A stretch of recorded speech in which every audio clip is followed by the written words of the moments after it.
It was the evening before Halloween, and all the engines were gathered around, ready and eager to start their annual tradition of telling ghost stories. The firelighter came to set the mood, and soon the yard was showered in a warm orange glow, creating an atmosphere ripe for spooky tales. The engines took turns telling ghost stories as the moon rose overhead, each trying to outdo the last.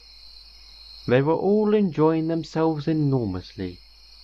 Even the big engines, who normally didn't have much patience for silly stories, beamed and laughed as Thomas and Percy imitated a ghost haunting an old mansion. Finally, it was Henry's turn to tell a story. He hesitated for a moment, and curiously looked over to Gordon and Edward, who appeared cautious at first, but then beckoned Henry on. "Tell it," whispered Gordon. "Go on, it won't hurt." "I don't know if I should," he whispered back. "It's up to you, Henry. It is scary," Edward replied quietly. "Are you going to tell the story or not?" James said. The other engines laughed, except for Henry, who looked a little uneasy. "Come on," Thomas and Percy said together. "Well, all right. Here it goes." And so Henry began. Many years ago, there was an engine who worked on a faraway railway. He was never given a name, or I should say, never lived long enough to be given a name. Henry paused impressively. "You see," he continued, "all engines, when they are built, are friendly and hard-working. But once in a while, engines come out bad. And I'm sorry to say that this engine came out very bad indeed. No one knows how he came to be built, or what led him to do the things he did, but he left a path of destruction that haunts his controller to this very day." Thomas and Percy looked wide-eyed at each other. The engine thought himself to be a premier engine from a famous lineage, but he was actually an experimental engine, using only parts of other steam engines. The parts didn't fit together very well, and made him very mean-spirited, and somewhat unhinged. He was painted blue, but probably should have been painted black.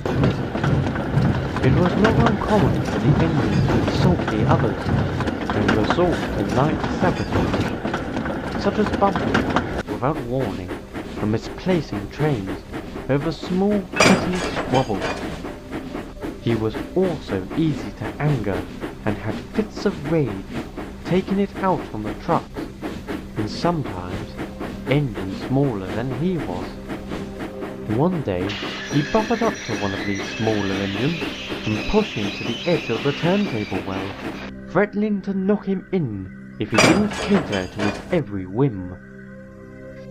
Edward suddenly gulped, as if a bad memory had flashed across his mind. The big engines were furious, and confronted him about his awful behaviour. "Stop bullying engines smaller than you," they said, but he wouldn't listen. He continued to play spiteful tricks, and threatened that if the big engines ever told the controller about it, he'd make them pay. The two big engines, thoroughly fed up, got up very early one morning, and met the controller at the station. They told him all about what the engine had done, but the controller's hands were tied since the engine was on loan. "I can't do anything but put in a report to the engine's company," said Henry, mimicking the fictional controller. "What happened then?" asked Toby. "Well, One of the big engines left to take a train, and the other remained at the station, trying desperately to place their case. It is said that the bad engine was passing through the yard at the time, and saw the big engine. Needless to say, he was immediately suspicious.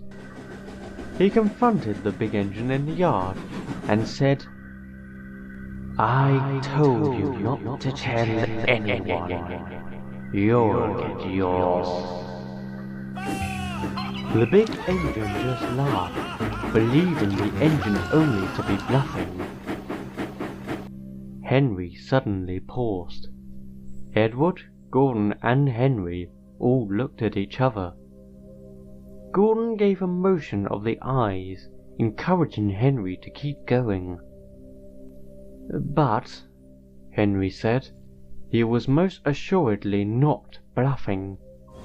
The next day, the big engine was pulling an express train through the junction, when suddenly, and without warning, another engine careened into the back of his coaches.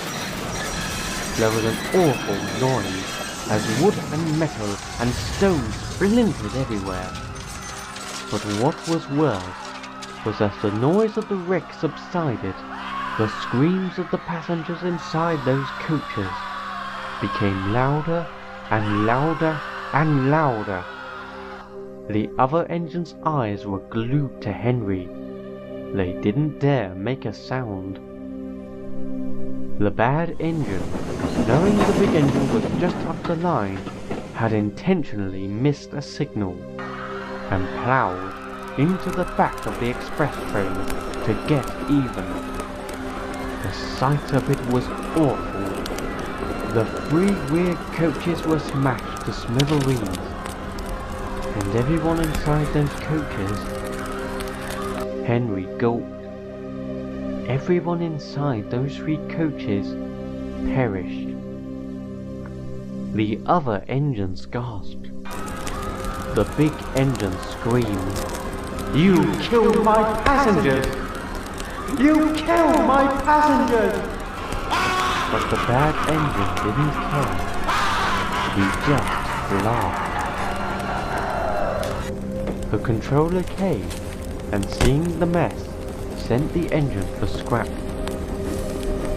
If the controller had only listened to the big engines, the lives of those in the coaches might have been saved. So that is the moral of this story. Stand up to evil and fight until the very end, or the evil might just turn you into ghost. Henry gave a loud whistle, making everyone jump. "Wow, Henry," James laughed. "That was a twisted story." I might have to keep the light on tonight," said Percy, and everyone laughed.